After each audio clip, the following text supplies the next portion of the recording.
ریاست صحت عامه ولایت پنجشیر میگوید شفاخانه رخ این ولایت که در نبود شفاخانه ولایتی بیشترین مراجع مریضان را دارد به صورت اساسی ترمیم می شود و همچنان با هزینه نزدیک به 2 میلیون افغانی یک تالار بخش عاجل نیز در این شفاخانه ساخته می شود.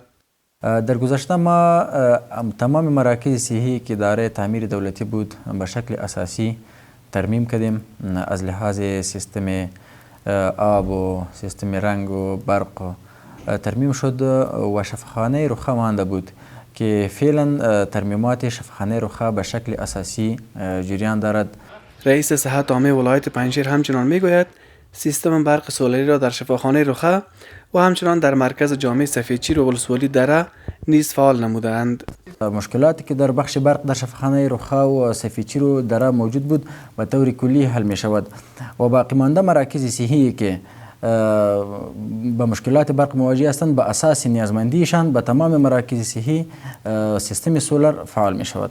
به ما از طرف دفتر ایجاد شده برق سولری بسیار زیاد سهولت آورده، در کار ما هیچ سکتگی به وجود نمیاد.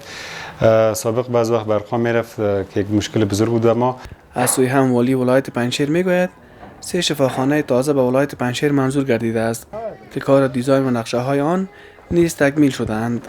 به حکم جناب امیرالمؤمنین صاحب امسال به ولایت پنجشیر 3 شفاخانه DH منظور شده که او شفاخانه ها که امیال سر دیزاین و نقشه و سر اسکیج زمینش تقریبا تکمیل شده. با جور شدن شفاخانه ها 100% ولایت پنجشیر خودکفا می شود و فعلا هم در نقاط دوررس و در هر دره ما سب سنترها و کلینیک هایی داریم که نیاز مردم را الحمدلله برآورده ساخته.